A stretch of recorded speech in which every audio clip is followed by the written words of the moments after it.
Hello, and welcome to the Iowa Intermediary Network conversation about supporting careers in education. We know that you're all familiar with your classroom teachers and other people that you might see from day to day in the school. And today we're going to talk about a different group of educators who might be behind the scenes. We're going to talk to some professionals from our area education associations throughout Iowa. So at this point, I will hand it over to Anne, and she will introduce our panelists, and we'll get started with the discussion. Thank you for joining us today. Thanks, Autumn. We do have a great group of panelists joining us today. We have Bev, Jen, and Mark with us, and I'm going to allow them to introduce themselves, talk about their career pathway, and really share their passion for what they're doing. So, Bev, we'll turn it over to you first. If you'll tell us about your current position and how you got to that, and any of your education to get to your current position. All right, well, I am the post-secondary readiness and STEM coordinator for Keystone AEA up in Northeast Iowa. I originally started out as a high school English teacher, so the connection there's really blatant, right? When I was in high school, I thought I was going to be a life science person. I really loved plant science. Then journalism, writing was my gig. And so I went to college, got a degree in literacy, got my master's in literacy, and was an English teacher for about 12 years. But tech integration was one of the things that I loved a lot. And so kind of blending the two pieces, I went over to Keystone AEA originally as a tech integrationist, became an elementary principal, and then came back as a future ready coordinator, STEM, and post-secondary readiness for Keystone. It's kind of interesting how your different pathways kind of come about. Education-wise, I do have a degree in STEM, as well as literacy and educational leadership. So that's a little bit about me. Thank you so much, Bev, and for joining us today. Mark, can you tell us a little bit more about yourself and your current position and your pathway? Yeah, I'm Mark Shea. I currently serve in the AEA as well. I am employed by both Prairie Lakes and Northwest area education agencies as a post-secondary success lead.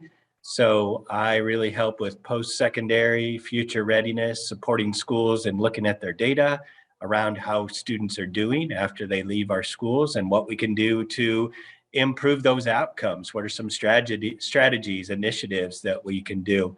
Before joining the AEA, I worked at Buena Vista University for a total of about 19 years.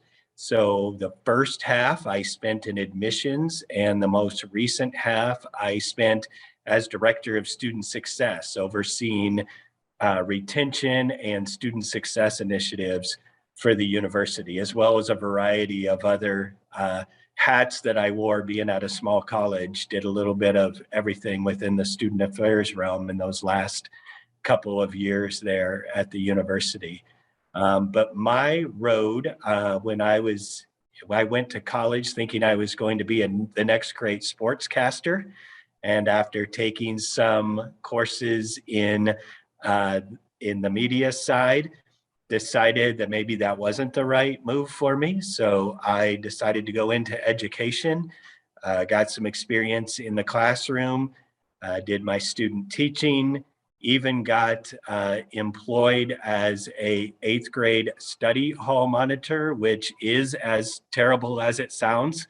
So sitting in a classroom with 8th grade study hall. So a few months into that, a job opened up at my alma mater, Buena Vista, and that's how I got into higher education. And in between my time at BV, so I was actually there in 2 different stints. And in between there, I served as a director of childcare and as I worked for a grant funded position where I helped schools with healthcare access. So have had a variety of different careers with an education, an elementary education degree, but have never really taught, but everything that I've done has had some tie to education. And Mark, you're still the announcer, right? If I remember correctly. Yeah, so I still use some of my media skills doing public address for football games and those types of things. So yeah, even though maybe that isn't my career, it's still a hobby. That's fantastic. We always forget about like those announcer careers. Like you have the best of both worlds, right? For sure. Yeah, for sure. Well, welcome, Mark. Thanks for joining us today. Next, our final panelist joining us is Jen. I'll allow her to introduce herself and talk about her career pathway and her education to where she's currently holding that position. All right. Hi, I'm Jen Boyd. I am the Future Ready Curriculum Consultant at Grant Wood AEA in Cedar Rapids. And I have a very similar role to both Bev and Mark, working on the initiatives and strategies to help students be successful post-graduation. I decided to be a teacher in second grade. I decided to go to the University of Northern Iowa in third grade, and that's exactly what I did. And I didn't question it until my senior year of college. And I said, wait a minute. And it was too late. I just went forward with it. But it was pretty cool. I randomly wandered into a hall that was talking about opportunities to student teach internationally. And I jumped on that. And I actually got a student teach in Germany on a military base. So for 4 months, we traveled every weekend. I went to 6 different countries, did American curriculum, had probably one of the best experiences of my life, which was pretty exciting. So I came back and I moved down to Dallas with my best friend, and I started my teaching career in a 5th grade classroom there. I got married. My husband was a Marine. So out to San Diego we went, and I taught junior high for 3 years there at a private Jewish school. And then we wanted to move closer to home. So we moved to Tennessee, almost back to Iowa. And I taught junior high science, 7th grade science. I love the junior high kids, Mark. That's my jam. I taught 3 years there. And then we decided to move all the way back to Iowa to be close to family. And I got a job teaching junior high again here in Davenport. Then I had the great opportunity to become a curriculum specialist in the Davenport schools. So I supported career tech ed, PE, and health, and a couple of other little hats that I wore there. I did that for 6 years. Before that, I did have to have a master's degree. So I got my master's degree while I was kind of bebopping around teaching middle school.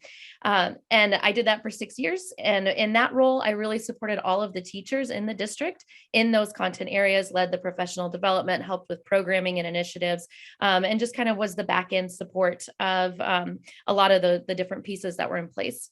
And then I had this opportunity to move to Grant Wood to be the Future Ready curriculum consultant, and following along the lines with that same type of work. Thank you so much, Jen, for joining us today. Like I said before, we have an excellent group of panelists joining us today that have passion for what they're doing and really want to see others join their profession. So I'm going to turn to Bev just to kind of give a little example. When we talk about educational careers, a lot of us go to teacher as the career that we most often think of. But what are really some other career titles that fall under that educational umbrella, or maybe that we would see at like the AEA?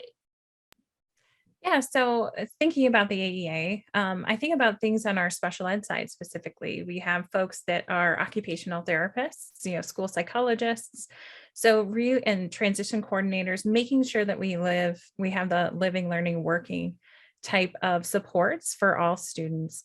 But even, when we were in district or in the buildings, everybody through our bus driver system, the assistants or the secretaries at the front desk, everybody kind of makes things move in the way that they're going to. Paraprofessionals, we always need supports for all of our classrooms, classroom aides, and our special ed folks. So lots of different pathways. And even when you heard about some of our different experiences too, like even in student teaching, everything, it's such an adventure.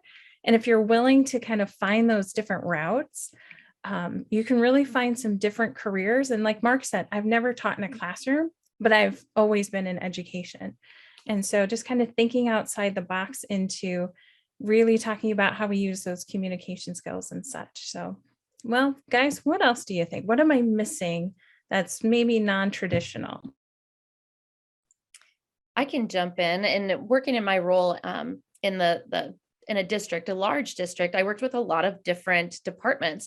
So there's human resources, your hiring, your staffing, your retention, all of that. There's also all of the money, right? Districts have a lot of money that comes through, and being the accountants or the CFO is great because one of the benefits of working for public service is you get to be part of this awesome retirement program called IPERS.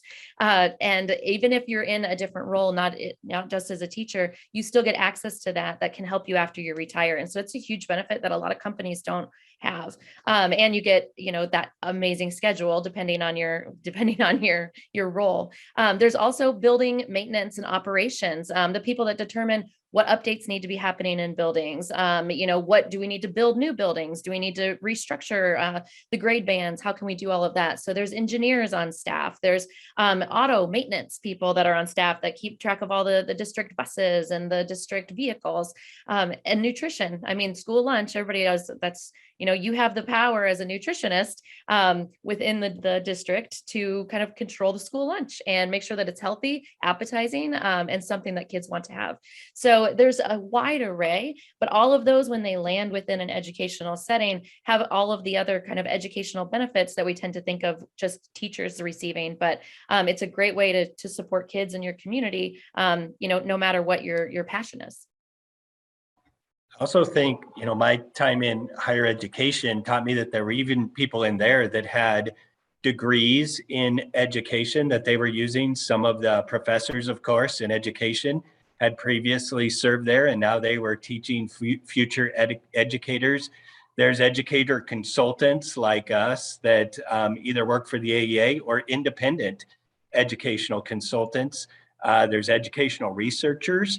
So people that do research on education that's connected with that. So there's a lot of things that are connected to education that you may not, often think about, but are vital to, the educational field, and important that those roles are taken by people who understand education as well. So having a background in education can lead you possibly to a different career. It was interesting working in higher education. I always told students that elementary or secondary education was a great career, no matter what you would go into, because you can't teach without it, but the skills that you gain in education can help you in a wide variety of fields.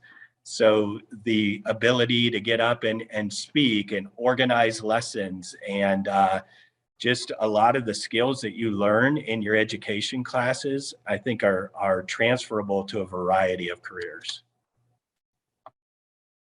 Great information. Now, students that might be watching today have maybe heard that maybe they get an early out or something for a teacher PD day.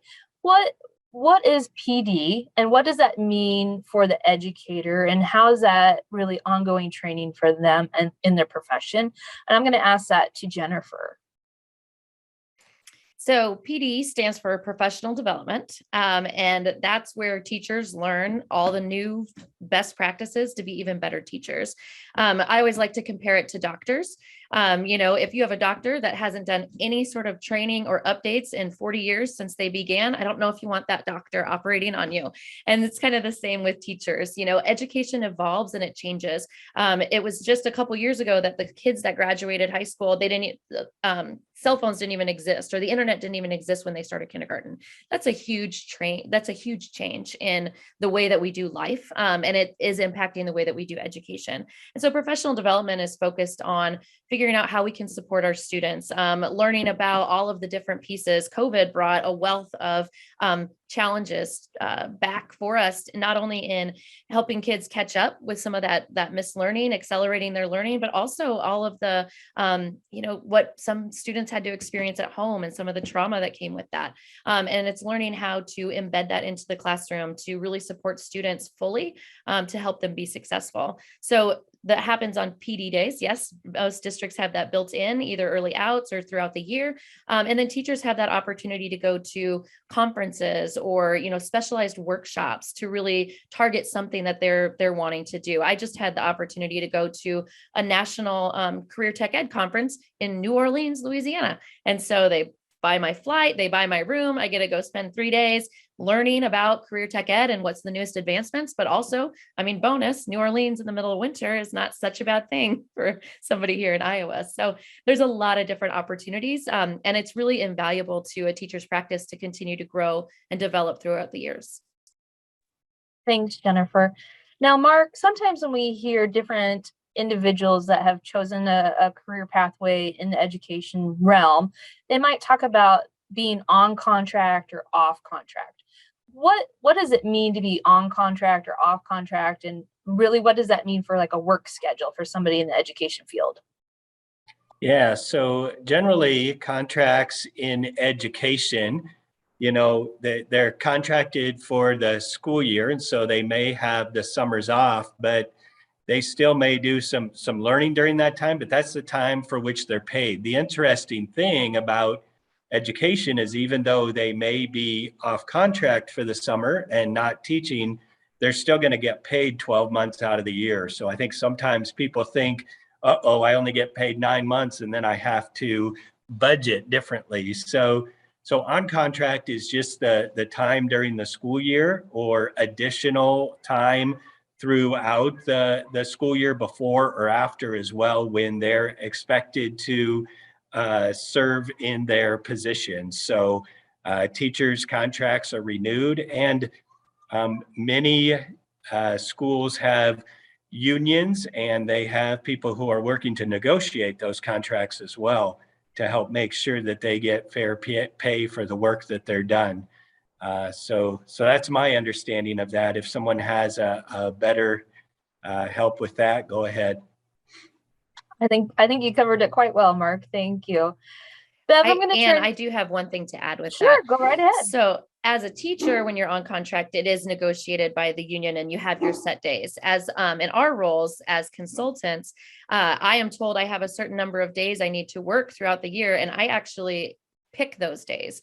We try to line up with our schools as much as we can, but I get, at the end of February, I have a special trip that's planned. So I'm taking time off in February, kind of in the middle of the school year, and I'll just make up those days in June or wherever else it fits. So that's kind of an interesting, and being a teacher, I never really had experienced that, but moving into some more of these leadership roles or consultant roles, that's I choose when I want to work. My boss has to approve it, of course, but I get to decide when that work should happen, which is it's a really kind of a neat way to choose your schedule. Great. Thanks for adding that in, Jen. Now I'm going to look at so far your career as a whole, and I want you all to kind of think about a highlight so far from your career. And we'll start with Bev. If you'll share with us what has truly been one highlight of your career that you would want to share to encourage others to enter the educational career pathway. I think the biggest success is it helps you navigate to where your passion is, and you're always continually learning. Like I said, I started out in language arts and now in STEM, but there's actually a really strong connection between the two and as you get there. So just thinking about where you start is not necessarily where you're going to be in the next 5 years or the next 10. So when we're talking about those 4-year plans in high school, that's a starting point. That's the starting gate. Where you grow and where you evolve really happens throughout the next, what do we call that? The next 30, 40 years, every milestone that we have. So just kind of thinking about it as mile markers.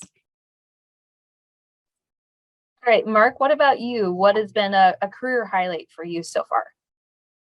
Gosh, I think there's lots of them. It's hard to pinpoint just one opportunity. I think some of the neat things I've had is obviously just connections I've had with students or educators and helping that light bulb go off. But one neat opportunity that I've had in my career is just many chances to travel. I've been sent to a lot of professional development. I was adding up that I've been sent by one of my employers throughout my time in my careers to 22 states. So I've had the opportunity to learn in different places, but also get to travel and see places like Hawaii and different spots in California and our nation's capital in New York City. And I got to travel with students to Nicaragua when I was at Buena Vista University, and to Native American reservations, and just a wide variety of experiences that I think's really neat in education or any field. If you've got that opportunity to do some learning and to see a different place and experience somewhere different, those have been some neat highlights that I've always valued in my career so far. Thanks, Mark. How about you, Jen? What's been your highlight of your career so far? Well, when I chose to leave the classroom, I was very concerned about my connection with students and not having that any longer. Because that's always my favorite part. I love kids. I love being around kids. I love talking to kids, especially the goofy junior high ones. And so I was not sure I wanted to make that move. And someone kind of shared with me, you as a teacher, you impact the classroom, each year, but that's kind of your lens of impact. At a district level or now at an AEA level, you impact a large amount of students. And we were able in Davenport to create career tech programs, and we recruited 8th graders, and we did a big signing day that they, joined into our programs, and the parents and the students were so excited to be a part of this event. And, it moved throughout high school, and we built some registered apprenticeships. And there was a student that said that if she had not found the CTE programs and the registered apprenticeships, she would have dropped out 2 years ago. And so being able to create something that helps students engage and move through high school with success, because high school can be scary, and come out on the end, at a place that they didn't even think they were going to land, was that was a pretty big, powerful highlight to kind of see that all come together and happen. Great. Thank you for sharing that. Now, as we think about kind of that first step in the career information seeking process, and if students have thought, education is potentially the pathway that they want to go in, Bev, what would be one stair step or one thing that students could do to see if this is the career pathway for them? I think taking a look at while they're in high school, what are some job shadow opportunities that they have? Can they, support during a study hall as a classroom aide, just to be in the classroom, provide those supports?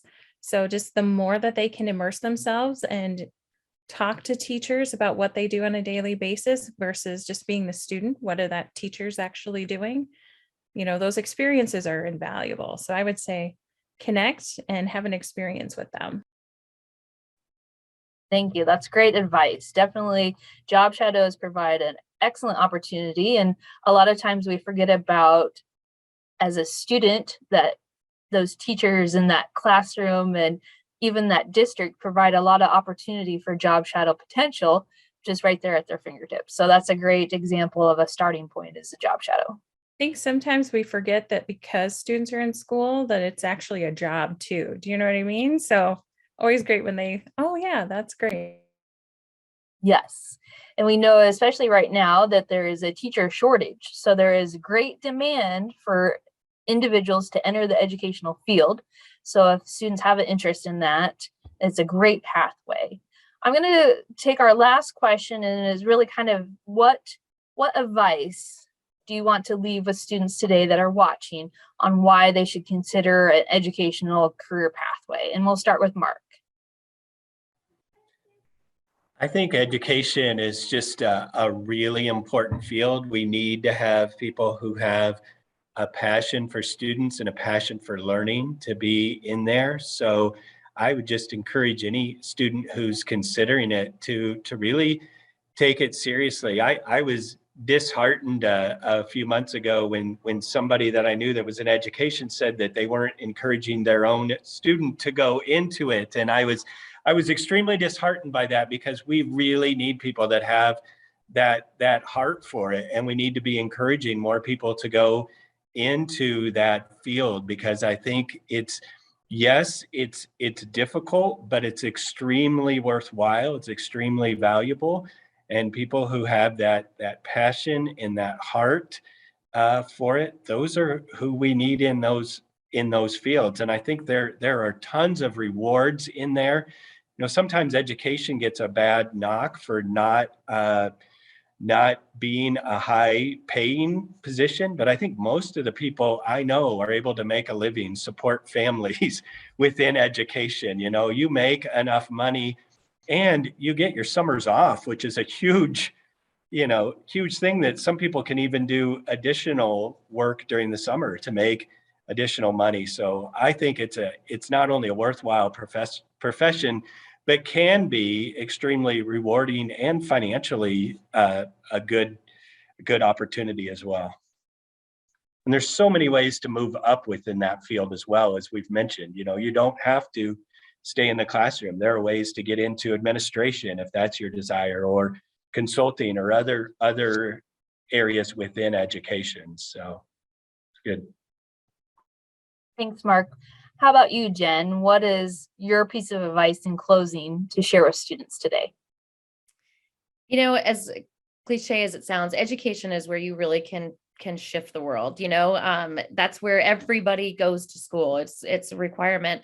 And you have the opportunity as an educator to truly impact the world of someone else, and, potentially save someone or help someone find the way to have the successful life that they thought was out of their grasp, to empower someone to I don't know, take on life. And so I would encourage, potential education field students to go for it, look at the opportunity, and see what's out there. I think that we've highlighted quite a few different opportunities. And I lived in 4 different states, and every state I found a job within 2 weeks of moving there.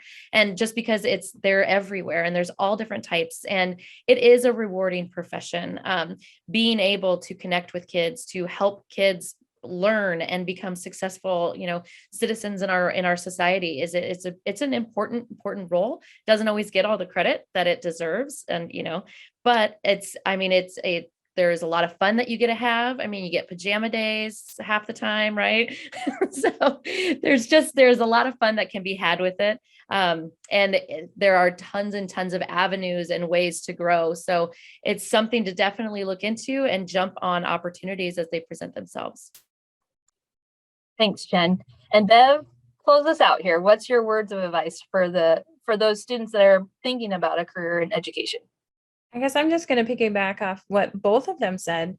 A lot of it is understanding your community, understand, the different routes that you could take, and then getting involved in the opportunities that your school offer, the school has, so that what we really do is we try to help students figure out who they are and who they're becoming. And so that's the exciting part. So if anyone wants to be an educator in whatever capacity that is, that's really the end goal, is to really help kind of make each individual start to understand what works for them. So just kind of an exciting piece. I think Jen had the mic drop, and Mark did too. So I think we'll end with that. How about that?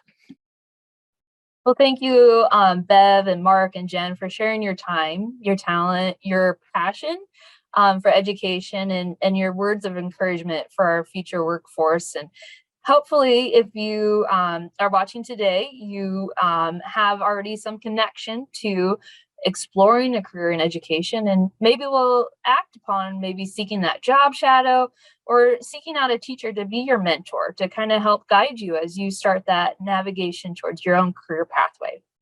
If you like what you've seen and you want to look for more videos about careers, check out the IIN.org website and connect with your local intermediary. So again, thank you to our panelists today, Bev, Mark, and Jen. And we will have conversations in the future, and happy exploring. Thank you.